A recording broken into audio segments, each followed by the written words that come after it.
তেসরা এপ্রিল অর্থাৎ বুধবার রায়গঞ্জ লোকসভা কেন্দ্রের বাম সমর্থিত কংগ্রেস প্রার্থী হিসেবে মনোনয়নপত্র জমা দেবেন আলী ইমরান রমজ। জেলা কংগ্রেস সূত্রে জানা গেছে, বুধবার সকাল 11টায় দেবীনগর গয়ালাল রামহরি হাই স্কুলের মাঠ থেকে কংগ্রেস এবং বাম কর্মী সমর্থকদের নিয়ে একটি বর্ণাঢ্য র্যালি শহরের পথ পরিক্রমা করে কর্ণজোড়ায় গিয়ে শেষ হবে। সেখান থেকে নির্বাচন কমিশনের নিয়ম মেনে মনোনয়ন জমা দেবেন ভোট প্রার্থী আলী ইমরান রমজ। জেলা কংগ্রেস সভাপতি মোহিত সেনগুপ্ত জানিয়েছেন, আমরা আগাম ঢাকঢোল পিটিয়ে প্রচার করি না, মানুষ আমাদের সঙ্গে রয়েছে।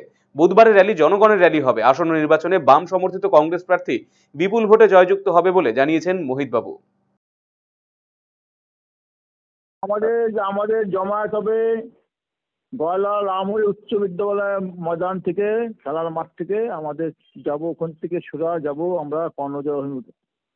আমরা একটা ঐতিহাসিক কালকে একটা র্যালি করব। আমরা ওই আগে ঢাক পিটিয়ে বলি না এটা করবো সেটা করব। আমরা দেখিয়ে দেবো মানুষকে যে আমরা সুশৃঙ্খল ভাবে কংগ্রেস বাম একসঙ্গে আমরা মিছিলটা নিয়ে যাব। আমাদের আমাদের মধ্যে সবাই থাকবে এবং যে সিপিআই তিকুমান মুখার্জি পর্যন্ত থাকবে আমার দলে। আলম হক সাহেব থাকবেন, আমরা সবাই কংগ্রেস নেতৃত্ব থাকবো, সিপিএম নেতৃত্ব থাকবে, আমাদের পার্টি থাকবে, সবাই থাকবে। ঢাকটা বাজারের মধ্যে নাই আমরা। মোহিতবাবু, কালকে বিজেপি প্রার্থী তিনি নমিনেশন দিয়েছেন, আজকে তৃণমূল প্রার্থী তিনি নমিনেশন দিয়েছেন এবং গোটা শহর জুড়ে একটা কার্যত একটা জনপ্লাবন। এদের সঙ্গে পাল্লা দিয়ে কি আপনাদের এই লড়াই করার ক্ষমতা এই মুহূর্তে রয়েছে?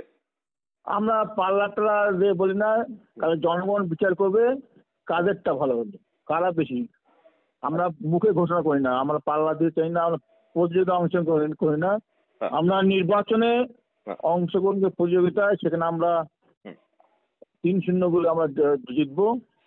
আর 2 নম্বর যে আমরা বলি না যে আমরা হ্যান্ড করেঙ্গা ট্যান করেঙ্গা দেখিয়ে দেবো থেকে। মানুষ বিচার করবে কোনটা ভালো হলো, মানুষ বিচার করবে কোনটা ভালো, সুশৃঙ্খল ভাবে কোনটা ভালো, কত লোক জমায়েত হলো, মানুষ কাকে বিচার করবে, কতগুলো গাড়ি আসলো, মানুষ বিচার করবে। আচ্ছা মোহিতবাবু, শেষ প্রশ্ন আপনার কাছে। এই মুহূর্তে জেলাতে গ্রাম পঞ্চায়েত থেকে শুরু করে জেলা পরিষদ বলুন, বিধানসভা বলুন, এমনকি লোকসভা, কোনোটাই বাম বা কংগ্রেসের হাতে নেই।